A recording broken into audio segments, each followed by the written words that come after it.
Hey guys, we're going to talk about volume this week.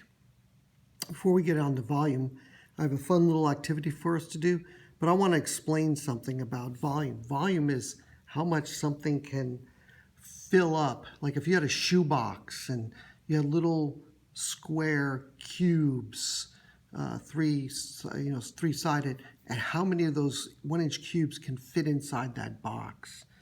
When we talk about our measurements, there's three basic measurements, and you guys know this. We talk about 1 inch. This is 1 inch, so it's just one-dimensional, okay? If we talk about a square, we have our 1 inch square, because it's 1 inch on this side and 1 inch on this side. So it might be width and length. We have a square inch, obviously, it's a square.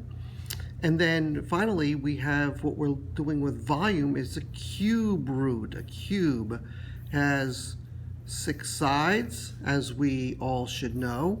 And if I were to draw a representation of that cube, it would look like that, where this is 1, this is 1, and this is 1. So our width, our height, our length, are all 1. This, what you see here, is only a representation of what a cubic inch is. I have a little net that I made, and it is a cubic inch. See, it has height, length, width. It's called a solid, because it's solid. It's right there.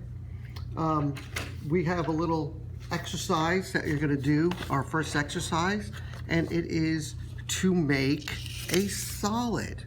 We have these papers that are going to be on the Google Classroom, and these are called nets because they're one-dimensional right now. They're just flat, but as you saw, we can take it and we can make it into a solid, three-dimensional. So we have a cube, we have a cone, we have a square pyramid, and we have a cylinder. That would be like a can or like a pipe, would be a cylinder.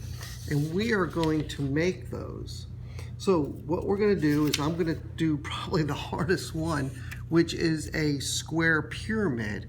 Once you cut it out, you're going to go ahead and once you cut it out, make sure you keep these tabs on here. You can see the tabs on each end. Those will be very important, okay? So make sure you keep those once you cut them out.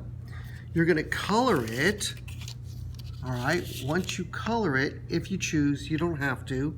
So you can design yours. Once you color it, you're going to go ahead and fold along the lines. And don't forget to fold along your tab lines. See how I folded that? So I folded each side. I haven't folded these guys. Just take it in. Go ahead like that and fold it as best you can along the line. Once you fold them, you got everything folded, you need some tape. All right? You need a little bit of tape. And what I found was best is on the tabs, if you go ahead and you take a piece of tape and you tape it and it have a little overhang. See the overhang here? All right. And then you can bring your tabs up here to this guy like this and hold the tape in there. And the tape holds it together just like that. All right. So that's the beginning of it.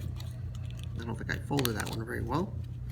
And once you tape it all together, you have a pyramid with a square bottom. You can choose any one that you want to do. What I like for you to do is do one, do a really nice design, and then take a picture of it, please, and send it to me via my email. Either way, through the Google Classroom or sunshinenichols@yahoo.com. Either or, and I want to see your design, but let's do at least one. All right, this is a great activity if you have little brothers and sisters. Okay? Great. Talk to you later.